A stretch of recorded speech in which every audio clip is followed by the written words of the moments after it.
देश में हर तरफ कोलकाता में हुई घटना की निंदा करी जा रही है, लेकिन ऐसे कई लोग हैं जो इस तरह के केसेस में भी विक्टिम ब्लेमिंग जैसी घटिया और शर्मनाक हरकत करने में संकोच नहीं करते। लेकिन उस रात ना तो उसने छोटे कपड़े पहने थे, ना ही वो बॉयफ्रेंड के साथ घूमने गई थी, ना ही शराब पी रही थी। बस एक छोटी गलती उसने ये कर दी थी कि 36 घंटे की लंबी शिफ्ट के बाद उसकी आंख लग गई और वो आराम करने गई। कितनी और निर्भया इस तरह से इस देश में शिकार होती रहेंगी? 1, 2, 3, 50, 60, 100। बस शक्ल बदलती है, नाम बदलती है, जगह बदलती है, लेकिन ना तो हाल बदलते हैं ना ही हालात बदलते हैं। अब तो इस मामले में इस तरह की भी खबरें हैं कि इस दुष्कर्म में एक से ज्यादा लोग शामिल थे, यानी कि ये सामूहिक बलात्कार का मामला है, जिसे हॉस्पिटल पहले सुसाइड बता रहा था और साथ ही हॉस्पिटल पर अब सबूतों को मिटाने का भी आरोप है। नमस्कार, मेरा नाम है किंजल और आप देख रहे हैं खबर बाइके। स्क्रीन पर जिसे आप देख रहे हैं वो है संजय रॉय, कोलकाता में लेडी डॉक्टर का रेप कर हत्या करने का आरोपी। संजय की 4 शादियां हुई थी, 3 बीवियां छोड़कर भाग गई और चौथी की कैंसर से मौत हो गई। संजय पॉर्न मूवी देखने का आदी था और शराब पीता था। उसके मोबाइल में हिंसक किस्म के पॉर्न वीडियोस भी देखे गए हैं। हिंसक यौन संबंध बनाने के कारण उसकी बीवियां उसे छोड़कर चली गई। संजय नागरिक स्वयंसेवक कर्मचारी था। ये कर्मचारी संविदा पर काम करते हैं, लेकिन संजय खुद को पुलिस वाला बताता था। संजय को अपने किए का कोई भी मलाल नहीं है, बल्कि उसने पुलिस से कहा है कि मुझे फांसी पर लटका दो। कोलकाता के आरजी कर मेडिकल कॉलेज और अस्पताल में ट्रेनी डॉक्टर रेप और मर्डर केस में गैंग रेप का दावा किया जा रहा है।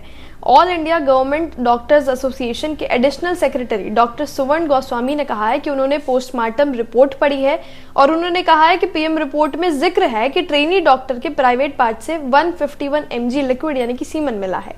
इतनी ज्यादा मात्रा में किसी एक शख्स का लिक्विड नहीं मौजूद हो सकता है। इस बात की पूरी संभावना है कि रेप केस में 1 से अधिक लोग शामिल हो सकते हैं। वहीं आरजी कर मेडिकल कॉलेज के रेजिडेंट डॉक्टर्स ने आरोप लगाया है कि अस्पताल प्रशासन सबूतों से छेड़छाड़ कर रहा है।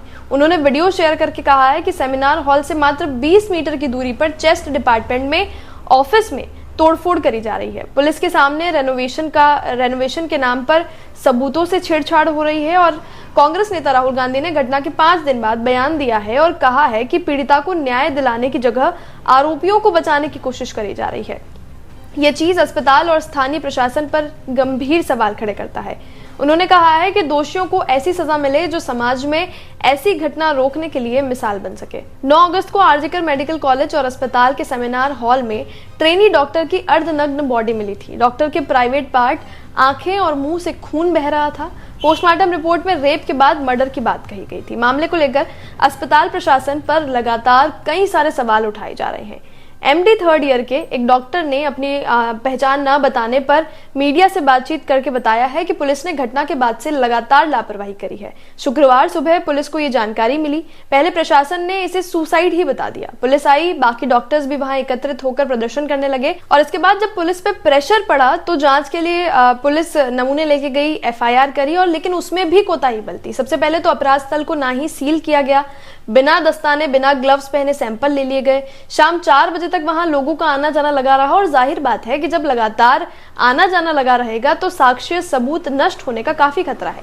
वेडनेसडे रात डॉक्टर के साथ दुष्कर्म हुआ और उसकी हत्या की गई। पुलिस ने CCTV के आधार पर सिर्फ एक सिविल वॉलंटियर संजय रॉय को ही गिरफ्तार किया, जबकि उस रात वहां पर MD प्रथम वर्ष के 2 डॉक्टर्स और एक इंटर्न डॉक्टर और एक इंटर्न पूरी कर चुका डॉक्टर, जिसे हाउस स्टाफ कहते हैं, वो भी ड्यूटी पर था। हाउस स्टाफ डॉक्टर की ड्यूटी इमरजेंसी में थी। अभी तक किसी के भी सैंपल जांच के लिए नहीं ले जाए गए। इतने सेंसिटिव मामले में भी अगर इस तरह के सवाल हॉस्पिटल पर उठ रहे हैं तो इंसानियत को शर्मसार कर देने वाली बात ये बिल्कुल है।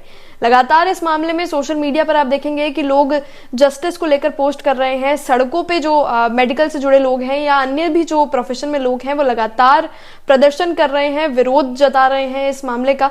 अब इस पूरे मामले में अलग अलग तरीके के खुलासे रोज हो रहे हैं और ये भी कहा जा रहा है कि इस केस को फास्ट ट्रैक कोर्ट में भी ले जाया गया है। इस केस को CBI को भी सौंप दिया गया है। फिलहाल इस पूरे केस के बारे में, इस पूरे मामले में जो हॉस्पिटल पर आरोप लग रहे हैं उस पर आप क्या सोचते हैं, हमें कमेंट में जरूर बताइएगा और चैनल को सब्सक्राइब करना ना भूलें।